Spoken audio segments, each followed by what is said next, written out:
Bleu, blanc, noir. Le rugby aux couleurs de France Bleu et du CAB. Bleu, blanc, noir. Bonsoir à tous, c'est Bleu Blanc Noir sur France Bleu Limousin. Ce soir, nous recevons le deuxième ligne du CAB, Olivier Quessot, ainsi que le talonneur François Darros. Ensemble, nous allons revenir sur la victoire de la semaine passée à Auch, 22-16. Le deuxième succès consécutif pour les Corésiens après la victoire dans le derby de Massif Central face à Aurillac. Et nous allons aussi parler du prochain match, ce déplacement à Massy, samedi. Une rencontre que le CAB devra impérativement remporter. C'est Bleu Blanc Noir et nous sommes ensemble jusqu'à 20h. France Bleu Limousin, radio officielle du CAB. François Darros, Olivier Quessot, bonsoir. Bonsoir. Merci d'avoir accepté notre invitation. Autour de la table également Mickaël Nicolas de notre partenaire La Montagne, bonsoir. Bonsoir. Et Christophe Tastet de France Bleu Limousin, bonsoir. Bonsoir. Bon messieurs, week-end de repos là, vous en avez profité pour recharger les batteries un petit peu? On a joué, je pense qu'on le méritait bien après la victoire à Auch et ça nous permet un peu de faire de physique au milieu de semaine dernière et puis se reposer un peu du vendredi à dimanche en famille pour bien reprendre pour le déplacement à Massy. François Darros et Olivier Quessot sont nos invités ce soir dans le Blanc Noir. France Bleu Limousin, radio officielle du CAB. Mais avant de revenir sur la victoire de la semaine passée à Auch, je vais laisser la parole à Christophe Tastet et sa célèbre plume toujours affûtée. J'ai des révélations à faire. Au vu des informations que j'ai recueillies auprès des renseignements généraux, Olivier Quessot part de Brive à la fin de la saison. Et pourquoi ? On n'est pas bien ici ? Il est pas beau le maillot ? Elle est pas gentille, Zouzou la vache ? Parce que le garçon a la bougeotte. C'est comme ça. Combien de temps est-il resté à Pertuis ? 1 an. À Belley ? 1 an. À Grenoble ? 2 ans. À Toulon ? 2 ans. À Auch, 2 ans. À Colomiers, 2 ans. Et je vous le donne en mille et mille, depuis combien de temps est-il à Brive ? 2 ans. À croire que lorsqu'il n'a pas de ballon de rugby entre les mains, Olivier Quessot porte des valises. Les voyages forment la jeunesse, certes, et en rugby on fait rarement le voyage pour rien, mais ce serait quand même bien dommage, tiens. D'autant que François Darros va rester, lui, car il s'accroche, lui. Tellement content d'être venu de Bayonne pour découvrir la neige ici. Tellement content d'avoir mis entre parenthèses une carrière professionnelle dans le secteur viande où à tous les coups je lui aurais demandé ici sa recette des lasagnes. Après avoir suivi l'école de rugby de Gaillac, François Darros a intégré en junior les rangs du SC Groyer. Ah, Groyer, club de Fédéral 1, qui est à Castres ce que Tulle est à Brive, un ami solide en rugby. Puis donc vint l'âge de 25 ans et l'aventure du rugby professionnel en signant à Bayonne à l'été 2009. Quand on a travaillé dans la viande, il est normal de vouloir apprécier de près les jambons. Mais avant que n'arrive la fin de la saison et que les transferts soient effectifs, restent 2-3 choses à conclure sur le terrain.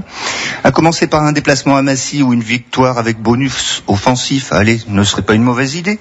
Puis la réception de Tarbes pour un affrontement direct pour une place qualificative. Alors messieurs, 9 points sur ces 2 matchs, vous signez tout de suite ?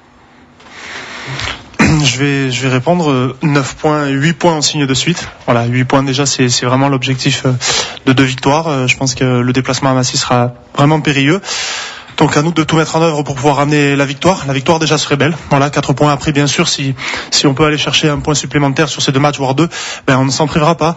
Mais je pense qu'il faut pas non plus se tromper d'objectif. On a un objectif de victoire d'ici la fin de la saison et ça passe forcément par 4 points contre Massy et 4 points contre Tarbes ici. C'est Bleu Blanc Noir sur France Bleu Limousin. Nous sommes ensemble jusqu'à 20h. Bleu Blanc Noir. Le rugby aux couleurs de France Bleu et du CAB. Alors avant de se pencher plus en détail sur cette victoire à Auch, je vais aborder un petit point qu'on a déjà évoqué il y a quelques secondes sur cette cadence un petit peu particulière en ce moment. Depuis le début du championnat, vous étiez habitué à enchaîner 4-5 matchs et vous aviez un week-end de repos derrière. Là, depuis plusieurs semaines, c'est un peu plus compliqué. Vous n'avez pas joué ce week-end. Au début du mois, vous aviez déjà eu un week-end de repos. Est-ce que c'est pas trop compliqué à aborder, Olivier Quessot ? Après, c'est sûr, c'est jamais bien évident d'avoir des coupures trop fréquentes. Mais là, vraiment, on arrive dans la dernière ligne droite. Il reste un bloc de 4 matchs, un bloc de 5 matchs. On va repartir un peu sur le rythme du début de saison. Je pense que la coupure de fin janvier nous a fait du bien parce que sur des matchs, notamment ici contre Carcassonne ou à Narbonne, on n'était pas très bien. Ça nous a permis vraiment de nous recentrer sur 2 victoires contre Aurillac et à Auch. Donc, à nous vraiment de continuer sur cette lancée-là pour aller chercher un maximum de victoires. Et je pense que le week-end de repos qui vient de se passer a fait vraiment beaucoup de bien avant cette dernière ligne droite qui va nous amener le plus loin possible dans ce championnat.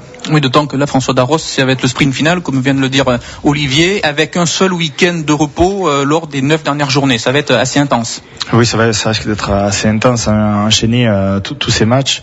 Maintenant, c'est vrai, comme le dit Olivier, les semaines de repos, enfin les week-ends de repos permettent vraiment de régénérer les corps et surtout de récupérer les pépins des blessés et revenir à un effectif complet. Donc ça reste quand même un peu positif pour la suite du championnat. Est-ce que là, donc, vous avez enchaîné 2 victoires consécutives? Est-ce que vous n'aimeriez pas pourtant enchaîner les matchs là et profiter de cette spirale peut-être positive? De toute façon, quand on enchaîne les matchs qui est des coupures, à mon humble avis, ça change rien. Quand on a la vista, ça continue normalement 2-3 matchs de plus facilement. Maintenant, avec du repos, ça change pas grand-chose. Allez, parfait. Donc on va revenir maintenant sur cette victoire à Auch. Donc c'était le week-end dernier, victoire du CAB 22-16. Donc face à une équipe d'Auch qui lutte pour son maintien. Alors on va rappeler les faits marquants de cette partie. 10 premières minutes un petit peu compliquées, avec notamment 3 mêlées à 5 mètres pour les Occitans. Vous aviez bien défendu sur cette période-là sans encaisser de points, et vous avez su faire preuve de réalisme au cours de la première mi-temps. 2 incursions dans le camp gersois. La première ponctuée par une pénalité, et la seconde avec cet essai de Guillaume Nami. Un avantage que vous avez su faire fructifier au début de la deuxième mi-temps avec un essai de Julien Caminati après quelques minutes dans le deuxième acte. Et puis après, à partir de la 60e minute, vous avez moins eu le ballon, on va dire, notamment après le carton jaune de Domenico Vakani Borutu. Et là, vous avez défendu, surtout sur les 20 dernières minutes, et vous avez su garder cet avantage à la fin, même si Auch a eu une dernière possession pour pourquoi pas aller marquer un essai. En tout cas, voilà, vous avez su préserver l'essentiel, et cette victoire à Auch, une victoire, François Darros, qui était indispensable. Victoire indispensable, oui, c'est sûr. Les gars se sont vraiment accrochés jusqu'aux dernières minutes, parce qu'on a failli encaisser un essai à la fin par des petites erreurs, des pénalités qu'on a pris bêtement. Et c'est vrai que ce match était très intense. Moi, je l'ai vu de l'extérieur, j'étais malade, donc ils m'ont pas fait rentrer, ils m'ont laissé sur le banc. Mais c'est vrai que ça avait l'air très intense. Une équipe de Auch qui s'est accrochée de A à Z avec une préparation à l'ancienne dans les vestiaires, donc on savait à quoi s'attendre. Et le discours à la mi-temps, c'était vraiment de rescorer de suite et les faire un maximum bouger le ballon pour les faire courir. Voilà, c'est ce qui a été fait. Vous attendiez, Olivier, vous connaissez bien cette équipe d'Auch, et vous saviez que ça allait être compliqué. Pour y avoir posé mes valises pendant 2 ans, bien sûr, je connaissais un peu le club et le contexte. Auch, c'est une équipe de Pro D2 qui a énormément de valeur. On sait très bien qu'à la maison ils ne lâchent rien, donc on savait vraiment que dans le combat et dans l'agressivité il fallait répondre présent. Après il fallait pas non plus tomber dans le mauvais combat et dans la mauvaise agressivité. Je pense qu'on a réussi vraiment à les contenir lors de ces 10 premières minutes de jeu, où vraiment on a plié mais on n'a pas cassé. Voilà, on a fait le dos rond, et on voyait très bien que dès qu'on essayait d'accélérer un peu le jeu, on faisait 2-3 temps de jeu, et c'était une équipe qui était dépassée. Donc on a essayé de jouer là-dessus. Je pense que c'est derrière qu'on gagne le match, bien sûr. Ils ont fait des belles actions, il faut aussi leur rendre hommage aux 3/4, et aujourd'hui on se rend compte que on a gagné à Auch, mais c'était vraiment une victoire obligée vu les passages de nos concurrents qui avaient gagné aussi là-bas. Alors Mickaël Nicolas de la Montagne, c'est vrai que cette première mi-temps Brive a été réaliste, froid de réalisme, pour employer les termes de Nicolas Godignon au terme de la partie. Oui, je vais rejoindre Olivier Quessot. On a vu que déjà, pour commencer, une équipe de Auch qui était en difficulté et qui a été par moments un peu rattrapée par ses doutes. Après ces 3 mêlées, c'est sur un écran, sur la ligne quasiment, ils ont eu une occasion d'essai, il y a cet écran qui les empêche de marquer. Ensuite, il y a eu des difficultés au niveau de la vitesse du jeu derrière. On a vu notamment au centre Lagardère qui avait du mal à tenir le rythme par rapport à Arnaud Mignardi ou par rapport à Julien Caminati. Et du coup, les brivistes, quand ils ont pu enfin passer la ligne, entrer dans le camp occitan, aussitôt ils ont eu un avantage assez net, marqué par un premier essai extrêmement bien construit, qui part d'une touche bien prise par Rétifuis, mais enfin bon, on y est presque habitué. Derrière il y a un relais, je crois d'ailleurs que Olivier Quessot sert de relais pour Romain Sola dans une combinaison qu'on a vue assez régulièrement, et ensuite Romain Sola prend de la vitesse, transmet à Arnaud Mignardi Icardi qui lui prend le bon intervalle. Il va fixer jusqu'au bout. Voilà, va au plus loin de ce qu'il peut pour fixer, transmet à Laurent Ferrer qui derrière joue parfaitement le 2 contre 1 puisqu'il attend, il feinte la passe dans un premier temps, puis finalement il donne à Guillaume Namy qui derrière a un petit boulevard, il a plus énormément de mètres à faire, mais en tout cas peut plus ne pas aller marquer l'essai. Donc vraiment cet essai, il mettait les brivistes sur les meilleurs rails, et ça c'est une très bonne chose. Comme d'ailleurs le deuxième essai inscrit par Julien Caminati, un peu plus sur un exploit personnel, sur la puissance. Là on a vu l'écart entre les deux équipes, et au niveau des individualités, quand il prend le ballon, alors l'action est bien construite parce que Guillaume Namy lui va jusqu'au bout de son action sur son aile, en jouant, en servant de leurre un petit peu. Le défenseur il sait plus. Il y avait un 2 contre 1 aussi sur cette action. Il y a un 2 contre 1.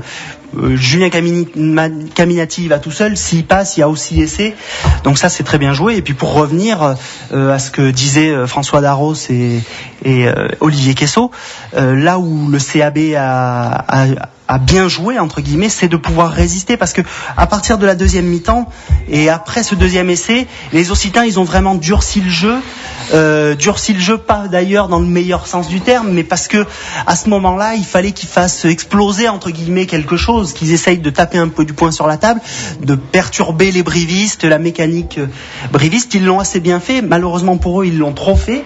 On l'a vu avec cette pénalité donnée, cette bagarre sur l'essai qu'il marque. Il marque en supériorité numérique après la sortie de Domenico Wakani-Burotu. Dans la foulée, il déclenche une bagarre et ils prennent une pénalité. Donc ça a été dit, répété, ils ont inventé l'essai à 4 points, mais c'est aussi ce qui aide les brivistes. Eux ont su se raisonner, se tenir sur la fin, rester plus disciplinés collectivement pour arracher cette victoire. Et ça c'est de bon augure pour la suite, parce que ça va être la même situation contre Massy qui a un calendrier pour la fin du championnat extrêmement compliqué, et qui avec la réception de Brive joue déjà peut-être ce qu'il lui reste de chance de survie, donc c'est-à-dire pas grand chose en Pro D2. Donc ils vont être remontés à bloc, et il faudra là aussi vraiment être extrêmement discipliné et très concentré pour ne pas sortir du match et exploiter au maximum les occasions qu'il y aura. Contre Massy, normalement il devrait y en avoir, puisque c'est une équipe qui a gagné que 4 matchs, qui monte de Fédéral 1. Même s'il y a une très bonne formation, même s'il y a vraiment un beau jeu, un beau pack dans cette équipe, il y a un écart entre Brive et Massy qu'on espère voir sur le terrain, avec du réalisme et de l'intelligence du côté des brivistes. Est-ce qu'il n'y a pas ce regret, Olivier Quessot, de ne pas avoir pris ce bonus offensif qui vous tendait les bras en deuxième mi-temps? Parce que Julien Caminati a eu la balle d'essai, l'essai lui est refusé pour une faute peu flagrante, on va dire, sur le dernier défenseur. Est-ce qu'il y a eu ce petit regret? Parce qu'effectivement, on pense légitimement que si vous marquez ce troisième essai à la 50e, le match est plié. Je ne vois pas Auch revenir dans la partie. Il y a plusieurs matchs où on peut regretter de ne pas avoir pris le bonus offensif. Contre Adax aussi, on peut regretter, mais en fait, on a fini par prendre un point. Donc, on se dit que 4 points, c'est très bien pour nous aussi. Bien sûr, on avait l'opportunité durant le match de prendre ce bonus offensif, mais on avait aussi le risque de le perdre sur les 2 dernières touches à 5 mètres de leur part. Donc, non, je pense que la physionomie d'un match fait que, en fonction du score, on peut très bien se rapprocher d'un point de plus ou un point de moins. Mais je pense qu'il faut aujourd'hui se satisfaire de ces 4 points pris à Auch, et je pense que d'ici la fin de la saison, des équipes vont perdre à Auch, donc c'est quand même une bonne performance de la part du groupe riviste d'être allé chercher les 4 points là-bas. François Darros, vous étiez remplaçant, Olivier Quessot faisait référence à ces touches à 5 mètres à la fin pour Auch. Est-ce que vous avez souffert sur le banc, sur les dernières minutes? Oui, on a beaucoup souffert parce que Auch venait de nous marquer un essai sur des molles pénétrants, et c'est vrai que ils sont vraiment bien structurés là-dessus, et on a eu peur, mais après les mecs se sont vraiment accrochés jusqu'au bout, et ce qui nous a permis vraiment de gagner, pas sereinement, mais de revenir avec 4 points, l'essentiel, quoi. C'est Bleu Blanc Noir sur France Bleu Limousin. On continue de parler de l'actualité du CAB juste après Ziart Company et son titre Susanna. France Bleu Limousin, radio officielle du CAB. De retour à l'hôtel Le Collonges à Brive avec nos 2 invités, Olivier Quessot et François Darros. Donc après être revenu sur cette victoire à Auch, on va maintenant aborder le déplacement de samedi à Massy, où la victoire, François Darros, sera indispensable. Victoire indispensable pour la suite, pour une qualification, et surtout, oui, indispensable de toute façon. Massy qui est dans le classement des derniers, et qui vraiment vraiment veut se maintenir et qui fait quand même des bons matchs, qui a gagné contre Carcassonne de peu, mais qui s'accroche à tous les matchs. Et plus la fin approche, pour avoir vécu ces instants-là dans des équipes de bas de tableau, plus les matchs sont difficiles, mais plus ces petites équipes s'accrochent pour se maintenir. La victoire à Auch vous a fait du bien, enfin, ça vous permet d'avoir des certitudes là avant ce déplacement? Disons que c'était l'objectif, 2 victoires sur les 2 derniers matchs. L'objectif a été atteint. On est dans une dynamique. Il faut qu'on continue dans ce sens-là pour se mettre à l'abri pour les qualifications. Alors c'est une équipe, Olivier Quessot, que vous avez battu assez largement au match aller, notamment devant. Vous aviez réalisé un bon match parce que vous les aviez fatigués. On se souvient que les changements en première ligne étaient intervenus avant la mi-temps du côté massicois. Oui, bien sûr, c'était un bon match pour nous. On s'était un peu retrouvés sur un secteur de jeu comme la mêlée. Voilà, après je pense que ce sera différent chez eux parce qu'une équipe comme ça qui joue le maintien peut se maintenir uniquement vraiment sur les matchs qu'ils jouent à la maison. Donc on va y aller avec beaucoup d'humilité et avec aussi l'ambition de faire du jeu, parce qu'on voit bientôt que le printemps va arriver, on est fin février, les terrains vont devenir de plus en plus secs, et notamment dans l'optique des phases finales, il va falloir vraiment qu'on joue. On a vu une équipe comme Mont-de-Marsan l'année dernière qui monte en top 14 en jouant, sans fermer le jeu. Donc à nous vraiment d'avoir une prise de conscience collective, et dans cette optique-là, le match qu'on a fait à Auch est très très positif par rapport au volume de jeu et par rapport aux performances des lignes arrière. Donc je pense qu'il va falloir mettre un peu tous ces ingrédients-là pour amener la victoire de Paris. Oui. Alors s'il y a victoire samedi, Mickaël Nicolas, ça ferait 3 victoires consécutives et Brive débuterait une nouvelle série là, et on sait qu'il va falloir faire une série pour espérer donc prétendre à la qualification à la fin de la saison. Oui, on va entrer dans la dernière ligne droite, et c'est vrai que voilà, les prétendants aux demi-finales vont avoir de moins en moins le droit à l'erreur. Brive a des points à rattraper pour espérer le podium, mais tout simplement aussi par rapport à la qualification. Il y a 7 points d'écart avec Pau et La Rochelle. Il y en a plus que 2 face à Aurillac. Si on regarde les équipes qui sont mieux classées, et plus qu'une série, on a vu surtout l'inconvénient de stagner. Brive l'a expérimenté de manière douloureuse en début d'année, en perdant contre Carcassonne, en faisant un match nul à Lyon et en perdant ensuite à Narbonne. L'intérêt, c'est d'être au moins à la hauteur d'équipes comme Pau ou La Rochelle, qui ont elles réussi un très bon début d'année, en gagnant quasiment tous leurs matchs ou en prenant des bonus défensifs quand elles ont perdu. Voilà, il faut plus de matchs sans points. Et alors on va faire, alors bien évidemment c'est sans compter les 2 prochains matchs, puisque Massy étant lanterne rouge actuellement de Pro D2, pour une équipe qui veut se qualifier, il faut impérativement gagner là-bas. Et Tarbes, c'est un concurrent direct à domicile, donc il faut évidemment 8 points. Donc ce serait l'idéal, ce serait en même temps la meilleure. Ça permettrait au CAB d'égaler sa meilleure série de la saison. C'était 4 victoires consécutives au tournant de l'automne et du début de l'hiver. Donc c'est vrai que ce serait extrêmement important pour la suite, et pour pouvoir continuer, alors qu'il y a encore quelques semaines on ne voyait plus les brivistes pouvoir l'accrocher, de pouvoir continuer à espérer pourquoi pas un podium, même si ce sera difficile, parce que Pau et La Rochelle avancent à un rythme soutenu. Alors lors de la précédente journée, pendant que vous vous imposiez à Auch, il y a eu des résultats assez favorables pour vous, notamment ce match nul d'Albi à Aurillac. C'est la deuxième contre-performance entre guillemets des Aurillacois, qui avaient déjà perdu à la maison face à Tarbes. Voilà, on savait que après la défaite face à Carcassonne, tous les joueurs nous avaient dit que les autres équipes allaient connaître des faux pas. Ça a été le cas pour Aurillac, et c'est important aussi, c'est intéressant pour vous, Olivier Quessot. Bien sûr, on voit que chaque équipe n'est pas à l'abri à domicile de perdre des matchs. On voit La Rochelle qui chaque week-end est accrochée. Ils ont failli perdre contre Colomiers à la maison. On a vu une équipe de Pau bousculer un peu contre Béziers aussi, qui a failli perdre avant Noël contre Aix-en-Provence à la maison. Donc voilà, ce championnat de Pro D2 est très relevé.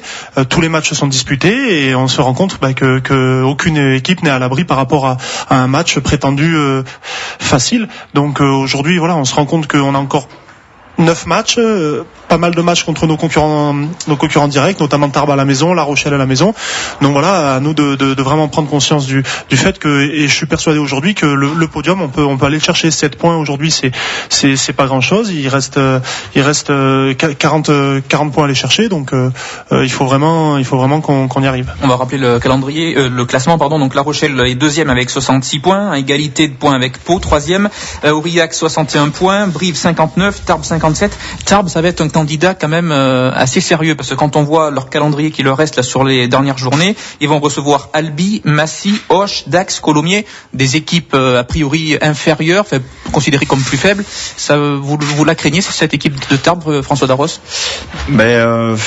Pour avoir côtoyé leur entraîneur qui Pierre-Henri Broncan, quelques mois à Bayonne, c'est vrai que connaissant son tempérament, il va vouloir accrocher sur vraiment la qualification. Cela dit, ils vont jouer des équipes peut-être de bas de tableau ou qui n'ont plus rien à jouer dans le championnat, mais justement peut-être ces équipes vont vouloir se débrider, préparer la saison prochaine et finir sur les chapeaux de roue pour vraiment se faire plaisir et resserrer leur groupe pour la saison à venir. Donc là, ce sera victoire impérative face à eux au Stadium le 9 mars. Victoire impérative, ça c'est sûr. Alors il y a nos confrères du Midi Olympique qui ont publié ce matin un sondage là sur la fin de ce championnat. Ils ont demandé aux 16 entraîneurs de la Pro D2 leur pronostic sur les futurs demi-finalistes. Alors tous les entraîneurs voient Pau se qualifier, ils ont tenu 16 voix. Et derrière, on voit Brive avec La Rochelle qui obtiennent 15 voix. Ensuite, on retrouve Aurillac avec 11 voix, loin devant Carcassonne et Tarbes 3 voix. Ça met une pression particulière, Olivier Quesseau, le fait de faire partie des favoris là. Après, je veux dire, les sondages, ils sont faits pour être contredits. On voit au début de l'année, tout le monde disait Lyon favori pour monter, tout le monde les voyait en top 14 déjà, et on se rend compte qu'aujourd'hui, ils auront énormément de difficultés à être en demi-finale. Donc non, ça met pas de pression. Je veux dire, ça fait vendre des journaux, ça les remplit aussi. Donc nous, il faut vraiment qu'on fasse abstraction de ça et se concentrer vraiment sur notre parcours et continuer à gagner des matchs comme on a fait contre Aurillac et contre Auch. Cette deuxième place ou troisième place, c'est un objectif là parce qu'on a vraiment plus de chances de recevoir. Quand on reçoit pour la demi-finale, c'est quand même un avantage là, considérable. L'objectif de base, je dirais, c'est vraiment de continuer la saison après la dernière journée, donc être demi-finaliste. Après, bien sûr, si on peut aller chercher ce podium et offrir à notre public une demi-finale à la maison, ce sera vraiment quelque chose de bien. On se rend compte qu'aujourd'hui rien n'est fini, mais il faut pas non plus se perdre en ayant des objectifs trop élevés. Aujourd'hui, on va essayer d'aller chercher cette demi-finale. Après, si elle est à la maison, ce sera vraiment la cerise sur le gâteau et ça augmentera encore nos chances de monter en top 14 l'an prochain. Un mot sur Lyon, Mickaël Nicolas. On voit au classement, ils sont lâchés, ils ont 49 points aujourd'hui. C'est vraiment la surprise entre guillemets de ce championnat, comme le disait Olivier, plus gros budget. On pensait que ce serait l'épouvantail de cette Pro D2 et au final, il n'en est rien. Est-ce qu'il n'y a pas eu des petites erreurs de commises au niveau recrutement quand même? Je pense qu'il n'y a pas qu'au niveau du recrutement. Quand on en est à ce point, donc ils ont 9 victoires. 9 victoires. Je regardais encore tout à l'heure, donc c'est 3 de moins que Brive. Il y a 10 points d'écart entre les deux équipes. Alors on peut préjuger de rien parce que ils ont quand même de la qualité. Et ça semble être compliqué pour eux. Je ne vois pas comment maintenant ils peuvent se qualifier parce qu'ils ont trop fait le yo-yo et puis surtout ils ont eu une fin d'année 2012 et un début d'année 2013 trop moyen, vraiment trop moyen, même au niveau du contenu pour pouvoir à mon avis espérer quelque chose. Effectivement, au niveau du recrutement, il y a eu des choses. On en revient toujours à la charnière notamment, qui a pas le rendement attendu.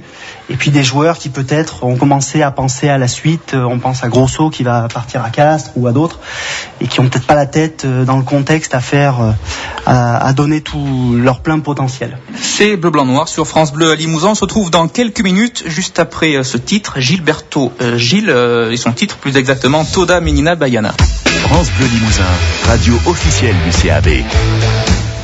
Alors l'actualité de ces derniers jours, ça a été la prolongation du contrat de Domenico Vacani-Borutu. Mickaël Nicolas, on sent que les bases de l'effectif 2013-2014 commencent à se bâtir du côté du CAB. Oui, Domenico Vacani-Borutu, il avait une année optionnelle. Il a fait le choix d'activer la clause qui lui permettait de rester une saison de plus. Il l'a expliqué, il sent qu'il commence à trouver ses marques dans le championnat de France, et que la Pro D2 finalement pour lui c'est le meilleur moyen de continuer, de finir de monter en puissance. Et d'ailleurs ses dernières performances l'attestent, puisque sur les 2-3 derniers matchs on a vraiment vu une différence très nette avec le joueur qu'on avait pu voir en début de saison. Notamment au niveau de ses interventions en défense, sur son impact physique. Alors c'est un joueur depuis qu'il est à Brive, qui a beaucoup fait de musculation, qui a beaucoup travaillé à ce niveau-là pour se densifier. Ce qui peut paraître surprenant compte tenu de sa carrure au départ, mais en tout cas on sent que voilà, il commence à comprendre, un peu comme Tassilo Afutu d'ailleurs quand il est arrivé. Domenico Wakani-Burotu, c'est un joueur qui évoluait en Nouvelle-Zélande. C'est des championnats complètement différents, les enjeux sont pas les mêmes, et forcément ça lui permet maintenant d'envisager la suite plus sereinement.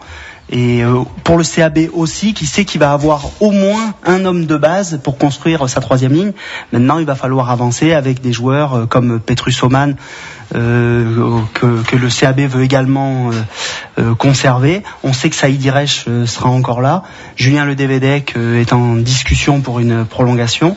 Puis il y a d'autres postes, il y a Olivier Quessot dont c'est le cas également. On sait pour le moment que Jean-Baptiste Péjoine à la mêlée, Laurent Ferrer à l'arrière, Goderzi Jvelidze ont d'ores et déjà prolongé, de même que Damien Laverne, le jeune pilier issu du centre de formation. Max Mamers l'a expliqué dans nos colonnes.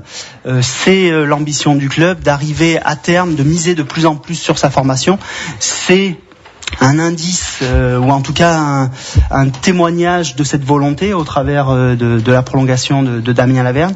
Et le club aurait bien tort de ne pas le faire, puisqu'on a vu qu'un joueur dont il parlait d'ailleurs, Jonathan Pélissier, a encore marqué ce week-end avec Grenoble, pour permettre à Grenoble de récupérer le bonus défensif en toute fin de match face à Clermont. Donc les pépites qu'on a localement, ou qu'on arrive à former, il faut faire en sorte de pouvoir les garder. Vous parliez d'Olivier Quessot. On a une question de Jean-Marc de Saint-Pantaléon de l'Arche, un de nos fidèles auditeurs, donc qui vous félicite tous les deux, François Darros et Olivier Quessot, pour votre investissement dans l'équipe. Et il voudrait savoir, voilà, si le CAB monte en top 14 ou reste en Pro D2, tout simplement, est-ce que vous serez toujours là la saison prochaine?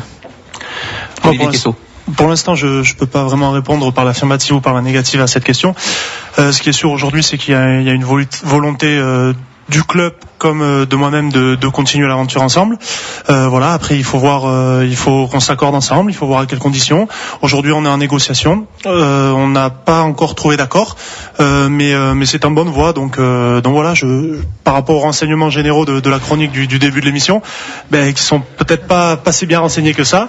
Je ne suis pas parti, je ne suis pas resté non plus. Donc on est en négociation, et j'espère bien qu'on continuera à l'aventure ensemble, et que mes valises seront posées quelques années de plus en Corrèze.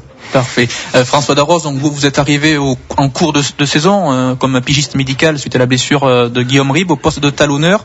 Alors, tout simplement, vous avez signé donc jusqu'en juin. Même question, est-ce que vous serez toujours là en juin? Écoutez, un peu comme mon collègue Olivier, tout est en discussion. On est en train de fignoler, et j'espère sincèrement oui. Je me sens bien depuis les mois que je suis arrivé. J'ai été très bien intégré dans ce groupe, et pourquoi pas continuer à l'aventure. Voilà, donc c'est Jean-Marc qui gagne le ballon France Bleu Limousin, dédicacé des deux joueurs, Olivier Quessot et François Darros. Et j'en profite pour vous rappeler, vous pouvez poser toutes vos questions pour chaque émission, bleu blanc noir comme bleu blanc vert, au standard de France Bleu Limousin, 05 55 34 5000. Alors on va profiter des petites minutes là qui nous restent pour vous découvrir un peu mieux, François Darros. Donc vous êtes arrivé, comme je le disais, à l'automne dernier, et avant vous évoluez à Bayonne. Ce choix de venir à Brive, on a senti, lors de vos premières interviews, vous disiez clairement que vous aviez envie de retrouver du plaisir à jouer. Est-ce que aujourd'hui vous êtes comblé de ce point de vue-là ou pas? De ce point de vue-là, oui, je suis vraiment comblé, malgré les petits pépins que j'ai eus de santé et de fracture de la main. Oui, je suis vraiment comblé. Je suis arrivé dans un groupe qui vivait très bien, et qui vit encore très bien. Et ça fait plaisir d'arriver, de se sentir, de retrouver les bases du rugby, quoi, de la convivialité, une bonne ambiance, du jeu sur le terrain, pas d'engueulade dans les vestiaires. Voilà, c'était mon départ de Bayonne m'a précipité à Brive et pour ça, vraiment, pour retrouver du plaisir dans le rugby et pouvoir accumuler du temps de jeu et pourquoi pas rester à Brive. Donc on arrive à l'objectif, donc que ça dure. Oui, parce qu'on rappelle, à Bayonne, vous étiez barré au poste de talonneur. Il y avait David Roumieux, il y avait Grégory Arganez également. C'était compliqué là de se faire une place. C'était compliqué parce qu'on joue le bas de tableau.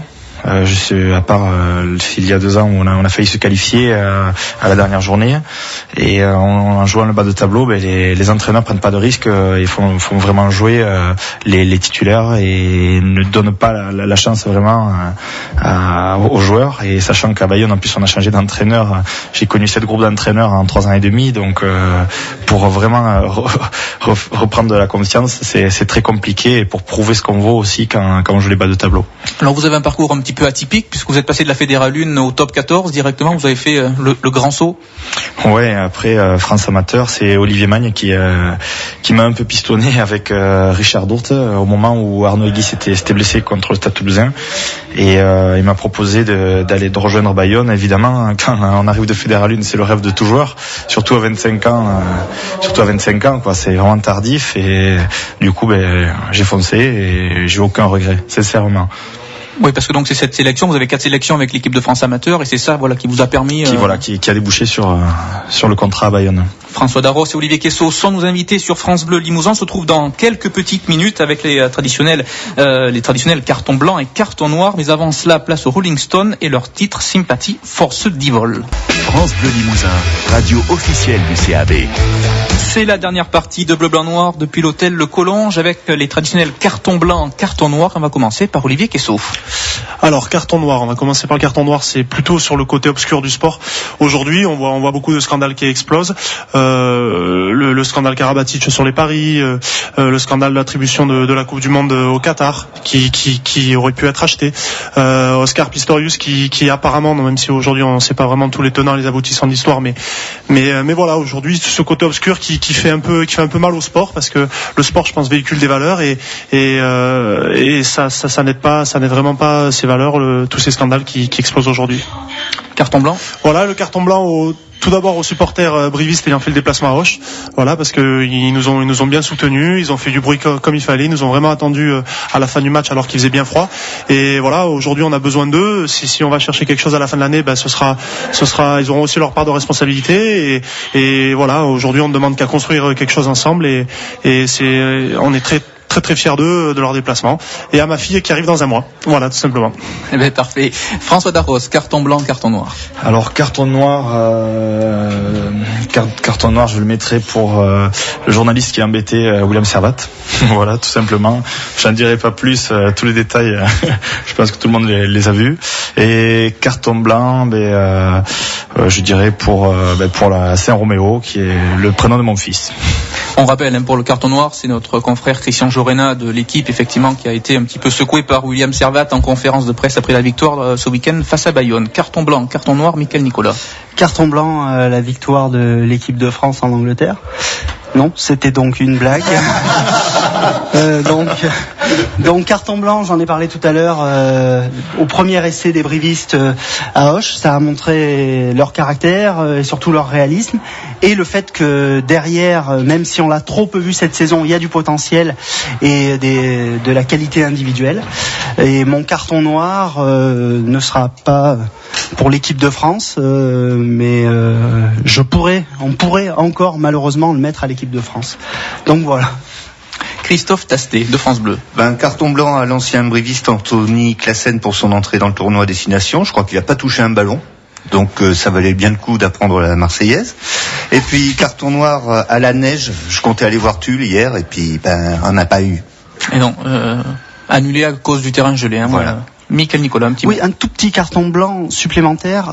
Malmort défiera ce week-end au Stadium Bergerac dans un match extrêmement important de la poule 12 de Fédéral 3. Bergerac, leader invaincu, club qui a de grandes ambitions, donc ça devrait faire un beau match. Donc si les gens savent pas quoi faire, ils pourront aller au stadium voir le MVBO. Le message est passé. Carton blanc, mais moi je sais pareil, je vais rester au niveau fédéral avec la Fédérale 2 et le magnifique parcours de Tulle.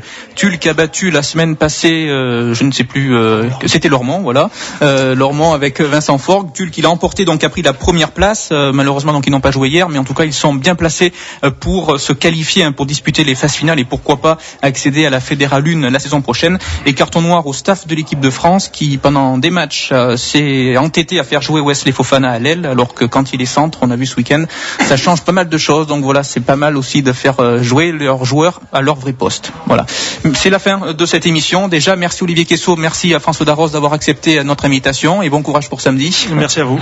Merci à Mickaël Nicolas de notre partenaire La Montagne. Merci. Merci à Christophe Tastet de France Bleu Limousin. Merci à Pierre qui assurait la technique à Brive et à Delphine qui était à Limoges. Donc c'est Jean-Marc qui gagne le ballon dédicacé France Bleu Limousin. Il pourra le récupérer dans nos studios de Tulle. Un mot pour vous dire et vous donner les prochains rendez-vous sportifs. C'est samedi, bien sûr, donc avec ce déplacement du CAB à Massy. Coup d'envoi à 18h30. Vous pourrez donc suivre ce match à partir de 18h pour la prise d'antenne. Et dans la foulée, ce sera une grande soirée sport sur France Bleu Limousin puisque le CSP ira défier Le Havre. Coup d'envoi de ce match à 20h. Merci beaucoup de nous avoir suivis. Dans quelques minutes, les infos sur France Bleu. Bonne soirée.